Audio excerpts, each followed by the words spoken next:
Bonsoir et merci d'être fidèle à notre rendez-vous de la soirée qui ne durera ce soir que 30 à 35 minutes étant donné qu'il y aura un autre film après Conan le Barbare. Nous nous retrouvons demain pour une spéciale complète à 22h30, donc pendant 1 heure et demie. Cela étant dit, nous allons vous montrer toutes les images de la journée et Dieu sait qu'elles sont extrêmement nombreuses aujourd'hui avec les commentaires et les analyses de Gérard Chaliand et de Jean-Marie Lefebvre que vous connaissez bien évidemment. Et puis surtout le point de vue de nos correspondants sur le terrain. Je crois que pour être le plus clair possible, nous allons faire donc à 23h et pratiquement 10 minutes un dernier point de la situation pour commencer. Les dernières informations.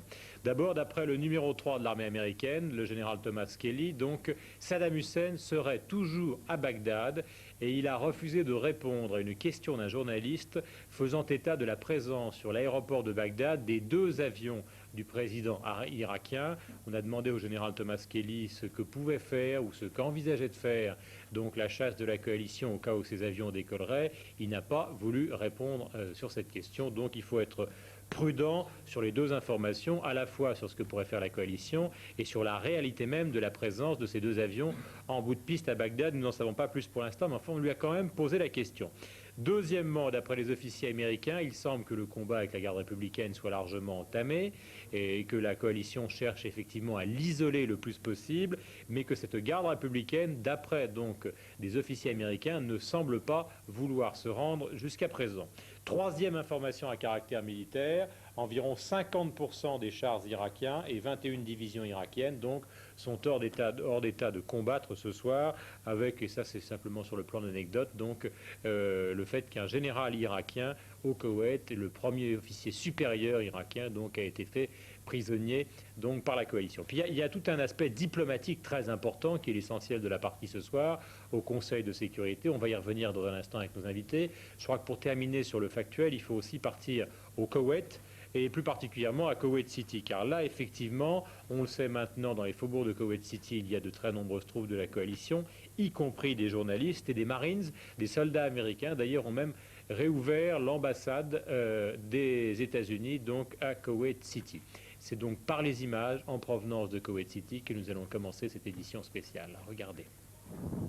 Sur la route qui mène à Koweït City, image d'un véhicule blindé irakien en feu et témoignage de Koweïtis. Qui contrôle Koweït City? Ce sont des Koweïtiens. Non, il n'y a plus d'armée irakienne. La nuit dernière, ils ont tout laissé. Ils sont partis. La route, ou plutôt l'autoroute, une des autoroutes qui vient du sud et qui mène vers la ville. Constat, la présence de chars ou de transports de troupes ou de véhicules blindés abandonnés. Où est-on exactement? Sur ce panneau, l'inscription, la sortie pour prendre le 4e périphérique de la ville. Nous sommes à 5 km du centre de Koweït City.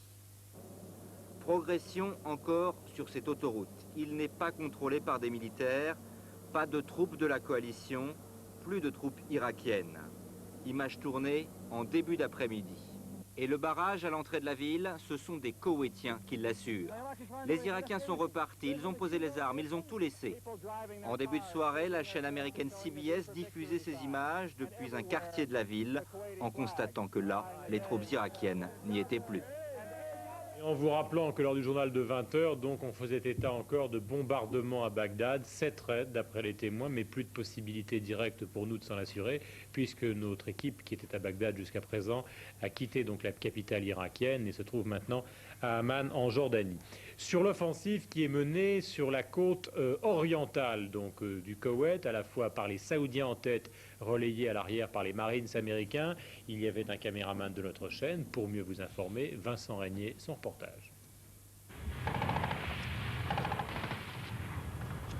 Depuis plus de 36 heures, les troupes arabes butent sur la ville de Al-Adami, verrou irakien, sur la route de la capitale koweïtienne. Pourtant, une partie de la nuit, l'artillerie saoudienne a pilonné les positions irakiennes retranchées au centre de la ville, mais à 7 heures ce matin, des tirs de mortier répondaient encore à chaque avancée des forces alliées. Rapidement cependant, plus aucune riposte arrive de la ville assiégée. Au même moment, la radio nous annonce que Saddam Hussein donnait l'ordre à ses troupes de se retirer. Les blindés arabes se mettaient alors en route, mais les hommes méfiants allumaient tous les trous dans lesquels les Irakiens vivent enterrés depuis un mois pour se protéger des bombardements. 10 heures. Les gazelles prennent position, leurs redoutables missiles Hot pointés vers la sortie de la ville. Aujourd'hui, ce ne sera pas nécessaire, car le premier Irakien abandonne alors un combat perdu d'avance. Puis des dizaines d'autres suivront, dont certains, pour la première fois depuis le début de l'attaque terrestre, ne dissimulent pas leur émotion.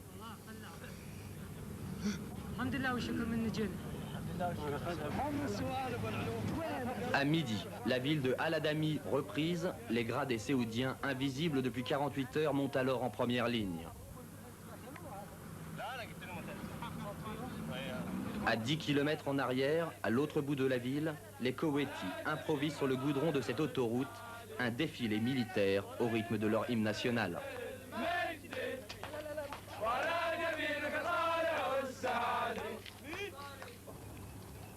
Aujourd'hui, au lendemain de leur fête nationale, ils atteindront peut-être Koweït City, car lorsqu'à 15h, 13h en France, nous avons quitté le front, les blindés partaient en direction de la capitale, distante seulement de 30 km.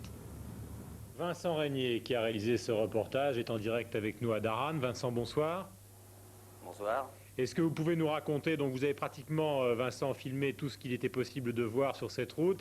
Depuis, évidemment, ce verrou que vous venez de décrire a probablement sauté, puisque maintenant les premières troupes de la coalition sont dans les faubourgs de Koweït City. J'aurais voulu savoir, au fond, un petit peu que vous nous redonniez le récit de ce qui s'est passé pendant ce voyage qui a duré combien de temps avec les Saoudiens et les Américains derrière? Nous avons rejoint cette colonne blindée séoudienne et koweïtienne dimanche matin. Nous avons pénétré au Koweït avec les Koweïtiens par une brèche creusée dans le remblai qui sépare l'Arabie Saoudite du Koweït. Oui. Et si vous voulez, toute la journée de dimanche a été extrêmement facile. Pendant 40 km, ça avançait tout seul. Et à notre grande surprise, il n'y avait ni mine, ni défense. Ça a été vraiment très facile.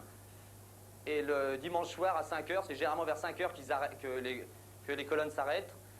Donc on s'est couché, et l'artillerie, on s'est couché un peu plus tard, oui, mais l'artillerie a commencé tout de suite à mitrailler, à allumer, à pilonner la ville de Al-Adami, où là, visiblement, de nombreux Irakiens étaient retranchés. Et ce combat d'artillerie, Vincent, a duré combien de temps, Vincent? Alors, il a duré quasiment toute la nuit, avec en plus un soutien aérien assez important. Et au petit matin, ce sont les blindés là qui sont rentrés au combat, qui ont avancé, mais très rapidement il y a eu des tirs, des ripostes irakiennes depuis cette ville de Al-Adami, avec une raffinerie en flammes à côté. Et les Saoudiens et les Koweïtiens ont essayé de faire retraite, parce qu'ils ne voulaient absolument pas perdre d'hommes. Ça fait que toute la journée d'hier, en réalité, là où il y a eu les combats les plus dangereux, les plus violents, chaque fois qu'ils avançaient de 1 km, 2 km, ils se prenaient un peu trop de mortier sur la figure, quoi, et ils reculaient. Et on a recouché au même endroit quasiment hier. Donc en 24 heures, on n'avait absolument pas avancé. Qu'est-ce que vous avez... Rebelote. Oui. Oui, cette nuit rebelote, de nouveau l'artillerie. Et ce matin, les ardeurs des Irakiens étaient quand même beaucoup moindres, sans doute après le discours de Saddam Hussein qu'ils entendaient à la radio.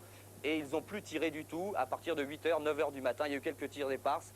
Et à ce moment-là, la ville a été complètement prise. Sur les colonnes avec lesquelles vous étiez, est-ce que vous avez l'impression qu'il y a eu de nombreuses victimes? Est-ce que vous avez vu des victimes irakiennes? Et combien, au fond, comment vous avez trouvé les soldats irakiens qui se sont rendus? Alors, pour les victimes côté saoudien, nous étions vraiment tout à fait en première ligne. Aucun tir de mortier n'a atteint aucun char, aucun blindé. Il n'y a eu absolument aucune victime. Par contre, ce que je sais, c'est sûr, c'est que dans la petite ville qui a commencé à être nettoyée au début de la ville par les Koweïtiens, un Koweïtien a sauté sur une mine, là juste à côté justement de d'une raffinerie que les Irakiens avaient fait flamber juste avant de décider de quitter la ville. Côté irakien, donc, on n'a pas vu. Il y a sans doute des victimes. Des Koweïtiens m'ont dit qu'ils avaient vu des victimes à l'intérieur, mais on n'a pas osé s'aventurer, je vous le dirais. Franchement, on n'a pas osé s'aventurer dans cette ville qui était quand même minée, d'après les Koweïtiens. Sinon, au niveau des... Oui, Guillaume, je vous écoute. Oui, non, c'était la suite, j'attendais la suite. Ouais. Sinon, au niveau des prisonniers, absolument tous les prisonniers, à part un que j'ai rencontré là, avec Bernard Pichon, qui était avec moi aujourd'hui, qui s'est mis à pleurer, tous étaient vraiment très contents. Et je peux même vous dire qu'il y en a un, puisque c'est interdit de passer à la télévision ce qu'ils nous disent, mais il y en a un qui s'est adressé à moi comme ça, et il devait se penser encore au temps de la cohabitation, puisqu'il m'a dit « Salam François Mitterrand, salam Jacques Chirac, salam French ». Merci Vincent de ce témoignage donc sur les conditions de ce reportage que vous venez de voir. Merci, on vous retrouvera dans les prochaines heures. Maintenant, nous allons voir pratiquement sur la même ligne de front et avec pratiquement les mêmes troupes, donc un autre reportage par une autre équipe de la 5, emmené cette fois-ci par Michel Dumont avec un caméraman. Regardez. Manifestement, les Irakiens retranchés au Koweït n'ont pas entendu les nouvelles en provenance de Bagdad. Le long du littoral koweïtien, les combats continuent. Difficile, il est vrai, pour les Irakiens de faire marche arrière vers l'Irak, comme semble leur demander Saddam Hussein. Ici, comme partout ailleurs, la pression des troupes alliées ne se relâche pas. Après une première journée de percée sans grande difficulté, la bataille devient plus serrée à mesure que nous approchons de Koweït City. Il est actuellement un peu plus de 9 h du matin. Les troupes saoudiennes que nous accompagnons sont toujours bloquées à une centaine de kilomètres de Koweït City. Vous le voyez, en dépit de l'annonce irakienne de retrait de ces troupes du Koweït, les combats continuent. En fin de matinée, premier signe cependant, de petits groupes d'Irakiens retranchés dans la ville assiégée sortent peu à peu. Drapeau blanc à la main, les forces spéciales américaines les interceptent.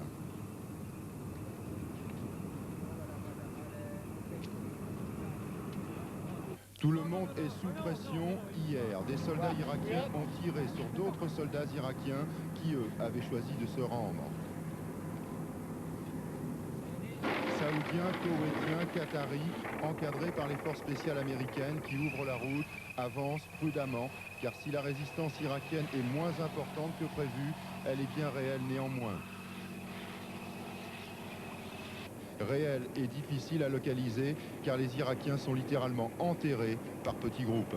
Voilà, Michel Dumont, Nicolas Moscaret pour mieux vous informer. Environ 50% des chars irakiens, je vous l'ai dit tout à l'heure, sont détruits et 21 divisions irakiennes se sont rendues et sont hors de combat ce soir. Voilà pour refaire un rapide point militaire avec ce que je vous disais aussi au début de cette édition spéciale, à savoir que les officiers américains semblent dire ce soir qu'au contact, la garde républicaine n'a pas donné signe qu'elle voulait se rendre pour l'instant. Nous allons maintenant aborder un autre problème que vous avez déjà vu dans les deux reportages précédents, mais qui commence à poser de nombreux problèmes, on détaillera lesquels après, c'est celui des prisonniers qui se rendent en masse, c'est Bernadette Camebrac. Au début, on leur passait un à un des menottes en plastique, on faisait sauter les bunkers qu'ils avaient abandonnés. Aujourd'hui, il n'y a plus de menottes, plus d'explosifs, les soldats irakiens se rendent par milliers, disséminés en longues grappes noires sur toute la largeur du front. Ils n'opposent pas de résistance, la plupart du temps ils sont affamés, épuisés. Souvent même, ils sont heureux de voir les Alliés et sourient aux caméras de télévision. Le commandement allié annonce le chiffre de 20 000 prisonniers et les Saoudiens, sur le territoire desquels ils arrivent, affirment en avoir reçu plus de 25 000. Cette reddition en masse a posé quelques problèmes aux unités les plus avancées car les transports manquaient pour les évacuer vers l'arrière. Mais la solution est venue toute seule dès qu'un groupe de 42 prisonniers irakiens s'est dirigé de lui-même vers l'arrière en file indienne, sans aucune garde américaine ou alliée. Riyad maintenant, Jean-Pierre Chapelle pour avoir les dernières informations donc à caractère militaire. Jean-Pierre, bonsoir. Bonsoir Guillaume. Vous avez changé de décor, vous n'êtes plus sur la terrasse. Vous avez changé de décor, vous n'êtes plus sur la terrasse de l'hôtel Hayat, vous êtes avec toute l'équipe dans une chambre, vous êtes où là? Nous sommes dans une des chambres de l'hôtel Hayat, effectivement, car à partir de 4 h cet après-midi, il y a une série d'orages absolument magnifiques sur Riyad. Et si les commentateurs peuvent à la rigueur se mouiller, les caméras n'aiment pas ça. Bon, revenons à l'essentiel, qui sont quand même les informations à caractère militaire. Quelles sont les dernières qui vous soient parvenues? Eh bien, pour le moment, il n'y a pas de nouvelles informations. On sait simplement que sur le front de l'Ouest, au Koweït même, les troupes américaines qui continuent leur investissement de Koweït City et sont donc déjà à l'aéroport international de Koweït City. Il y a des troupes américaines qui sont déjà dans la ville, mais pour le moment, ce sont de petits échelons. La ville tout entière n'est pas encore entre les mains des forces alliées. Dans le reste du Koweït, il semble que les troupes au centre américaines, notamment la 82e aéroportée, essayent de prendre le contact avec les fameux chars T-72 de la garde républicaine, une colonne de 80 chars qui descendent de Bassora pour participer au combat. Pour le moment, apparemment, ce combat n'a pas encore eu lieu, mais il aura lieu tôt ou tard, à moins que la garde républicaine fasse demi-tour et s'enfuit. Mais vous le savez, comme l'a dit tout à l'heure le président Bush, il a bien précisé, l'armée irakienne ne se retire pas, elle est en retraite avec ses armes et donc nous continuons le combat et nous continuons à tirer dessus. Alors, est-ce qu'on peut savoir, au fond, est-ce qu'on peut redonner une description la plus claire possible, Jean-Pierre, du mouvement général suivi actuellement par les armées de la coalition? Mouvement général, il est double. Il y a toute une partie, disons les 2/3 des forces alliées qui montent vers le nord en ratissant tout le Koweït jusqu'à Koweït City et même au-delà. Et il y a ensuite 1/3 des troupes alliées, dont la division Daguet, qui effectue un vaste mouvement tournant venant de la frontière entre l'Irak et l'Arabie Saoudite, contournant le Koweït et se rendant, la direction générale sera Bassora. Bassora, autour de la ville autour de laquelle se trouve pratiquement toute la garde républicaine. Pour le moment, la division Daguet est arrêtée, elle complète ses renforts, ses munitions, ses vivres, et elle ne bouge pas pour le moment, mais son mouvement pourrait reprendre d'une heure à l'autre. Quant à la division américaine et l'unité blindée anglaise, elle continue ce mouvement tournant tout autour du Koweït jusqu'au moment où il y aura le contact avec la garde républicaine. Merci Jean-Pierre donc de ces informations précieuses. J'ajouterai que le général Kelly à Washington a précisé donc en dehors des 50% de chars irakiens détruits que 962 véhicules de transport sont évidemment des chiffres qui ont un aspect un petit peu ridicule quand on les donne comme ça avec leur précision. Et c'est les ordres de grandeur qui sont intéressants. 962 véhicules de transport irakiens, donc soit 1/3 du total, ont été détruits et plus de 1500 pièces d'artillerie. On aborde maintenant le deuxième grand aspect, qui est l'aspect politique, qui est l'aspect diplomatique donc de cette édition spéciale, avec un raidissement des relations entre les États-Unis et l'URSS, reprochant aux Américains de ne laisser aucune chance, aucune porte de sortie au président irakien Saddam Hussein. Avant de discuter de cet aspect-là avec Gérard Chaliand et Jean-Marie Lefebvre, je crois qu'il faut revoir les deux éléments clés de la journée, à savoir une partie du discours du président irakien prononcé ce matin à 9h30 et une partie de la réponse du président américain, donc président américain mais s'exprimant aussi au nom de la coalition, qui lui s'est exprimé plus tard dans la journée dans les jardins de la Maison-Blanche. Regardez ces deux interventions.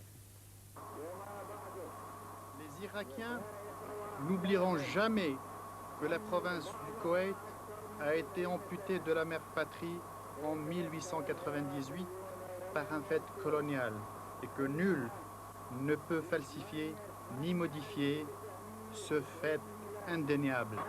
Même après notre retrait du Koweït, nos forces armées doivent demeurer vigilantes pour livrer bataille et continuer le combat si le besoin s'en faisait sentir. Et il ne renonce pas à la suprématie de l'Irak sur le Koweït. Au contraire, il indique clairement que l'Irak continue à revendiquer le Koweït. Et il n'y a aucune indication de remords pour l'agression de l'Irak ou bien une indication quelconque que Saddam soit prêt à accepter les responsabilités des conséquences épouvantables de cette agression. Il n'accepte toujours pas les résolutions du Conseil de sécurité des Nations Unies ou les conditions de la coalition du 22 février, y compris relâcher les prisonniers de guerre, les prisonniers des pays tiers et la fin de la destruction pathologique du Koweït. La coalition donc va continuer à poursuivre la guerre avec une intensité qui ne sera pas diminuée.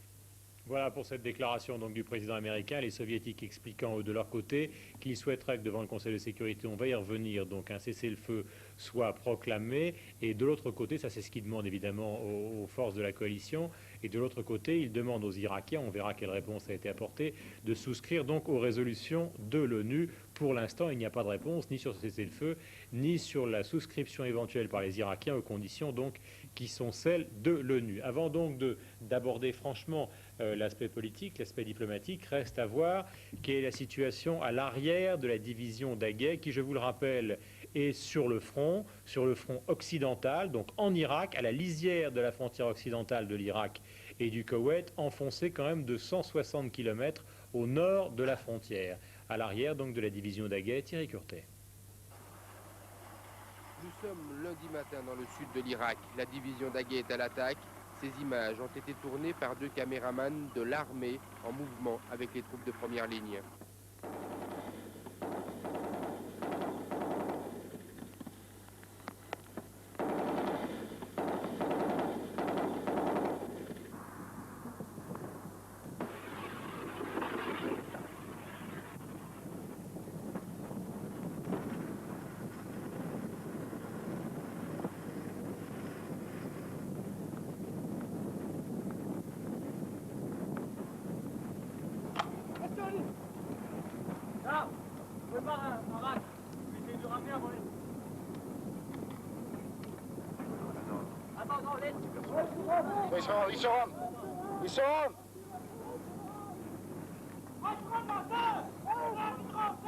Les Irakiens sont peu combatifs sur l'ouest du front. Après quelques coups de feu, ils brandissent un papier blanc, un tract, largué par les Alliés qui indiquent leurs conditions de reddition.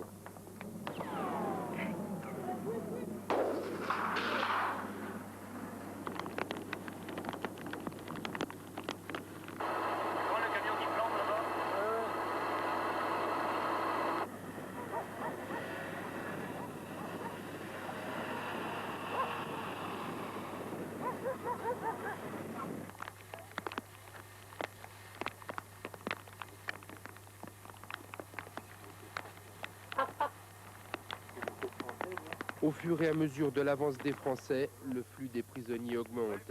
Dans ces transports de troupes, peut-être des soldats irakiens tués, nous n'en savons rien.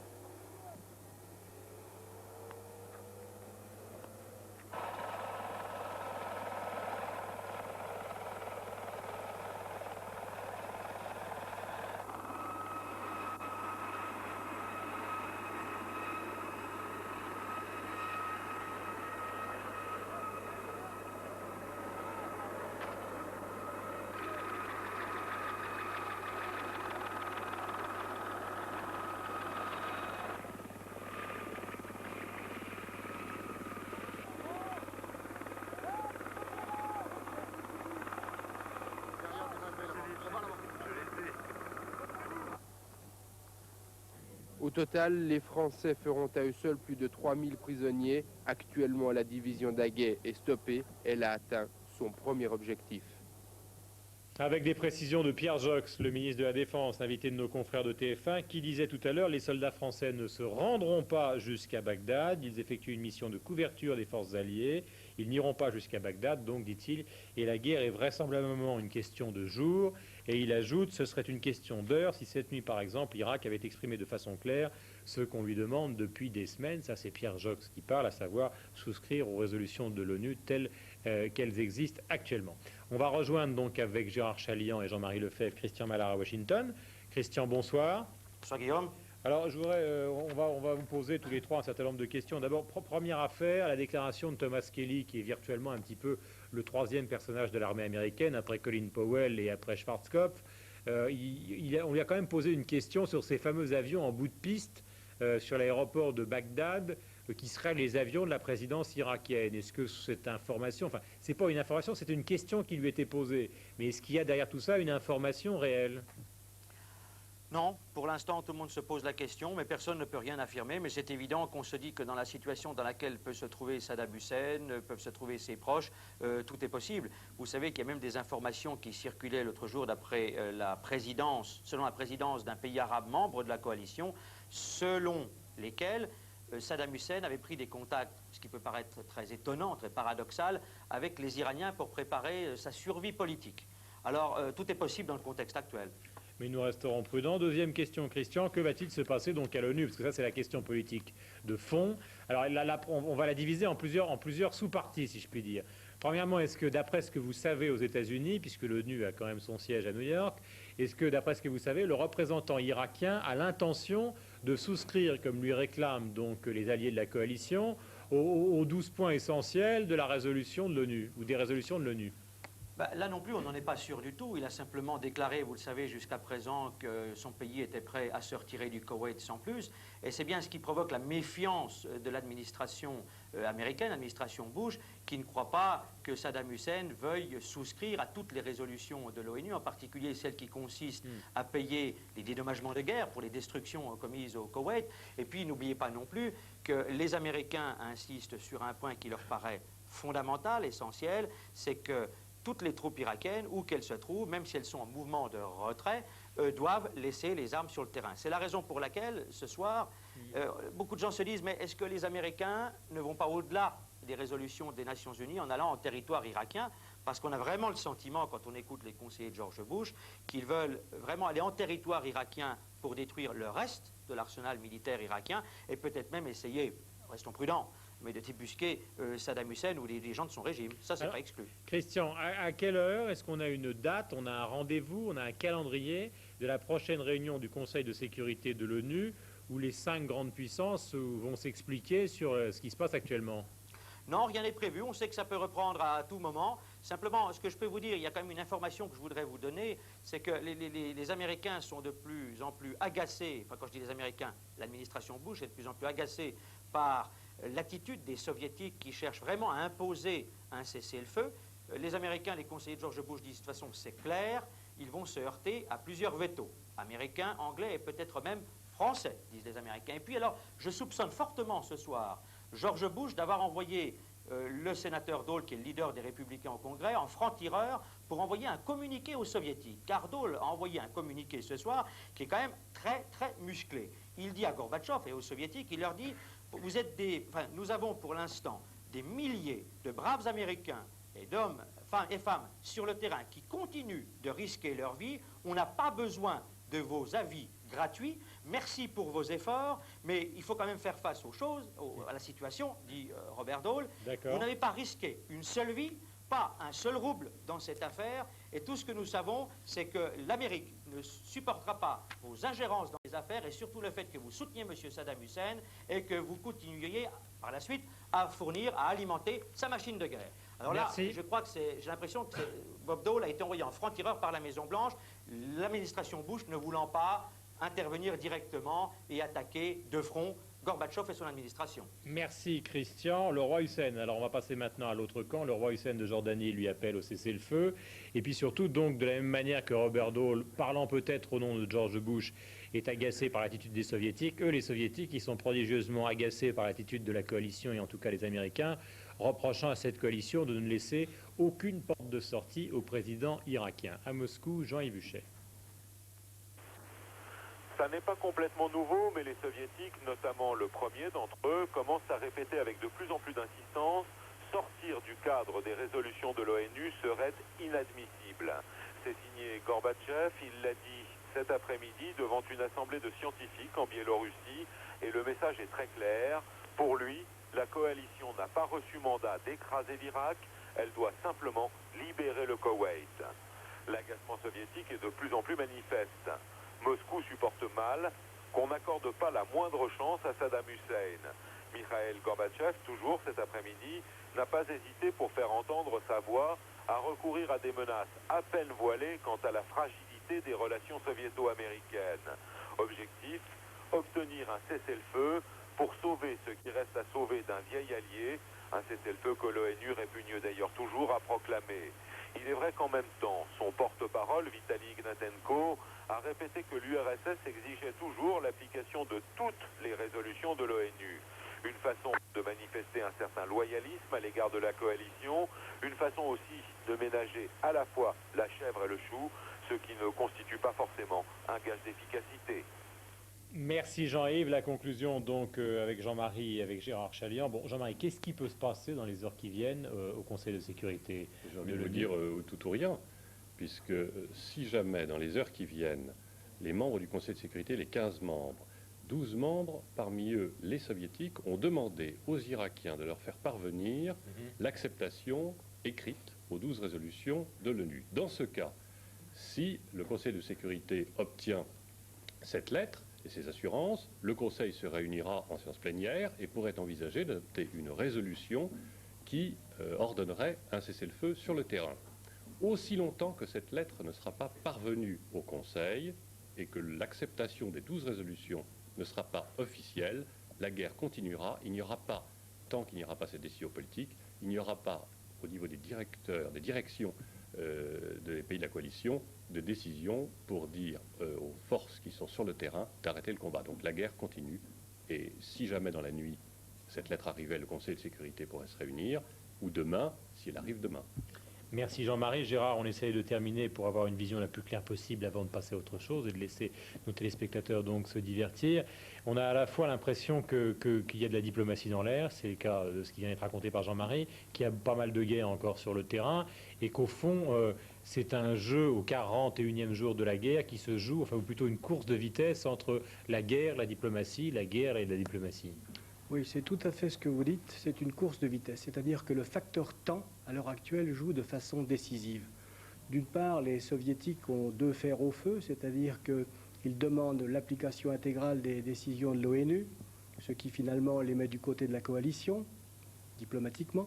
D'autre part, ils font tous les efforts pour essayer de défendre leurs clients, ce qui les distancie, mais qui ne va pas les amener à rompre avec les États-Unis, c'est-à-dire que les Soviétiques considèrent bien sûr que le plus important, c'est d'abord les relations avec l'Occident et non pas de tenter de sauver un client qui est dans une position extraordinairement difficile.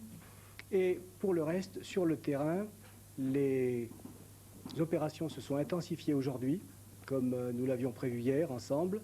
Elles vont encore s'intensifier demain dans la mesure où, en fin de compte, dans ce suspense diplomatique où à tout moment il peut y avoir encore un élément nouveau qui peut justement arrêter ou freiner ou tenter d'amener un cessez-le-feu, plus on détruit le potentiel irakien, plus le régime est déstabilisé, peut-être tombé et en tout cas affaibli à coup sûr.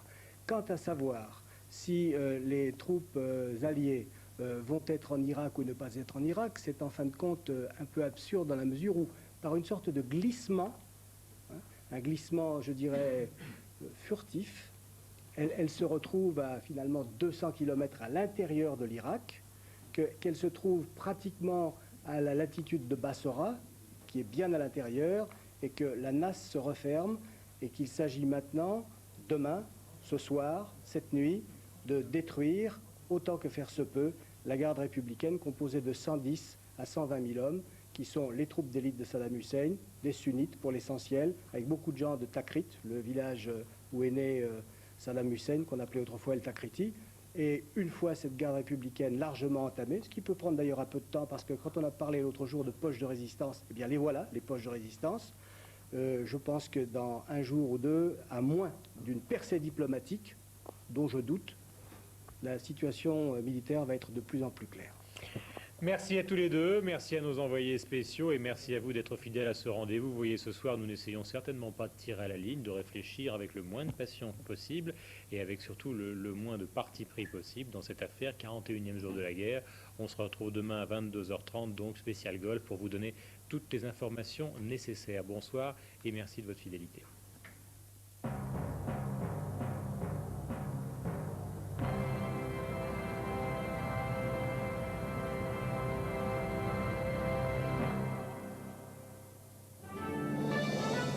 Sur la piste de danse, elle est folle de son corps. Et dans un instant, vous allez perdre la tête.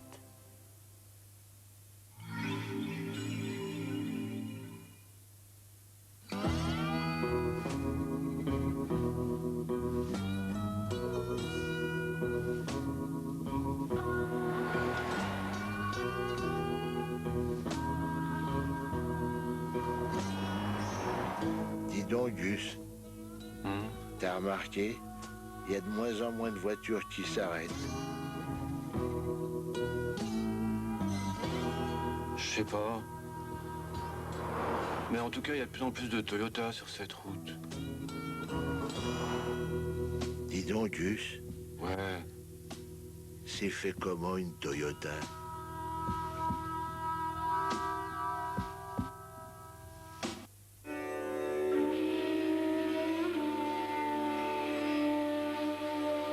Dans CVA, il y a Danone et du soja. Le soja pour les protéines végétales, Danone pour le calcium. Tout mon équilibre est là. CVA, ma sève. Le meilleur gagne, un nouveau jeu où tout le monde peut gagner. Venez jouer avec nous, amenez qui vous voulez. Chaque jour, 20 000 francs en jeu. En joignant une enveloppe timbrée à vos noms et adresses, inscrivez-vous vite à Que le meilleur gagne, CEDEX 3950 99 395 Paris Concours ou Minitel 3615 La 5.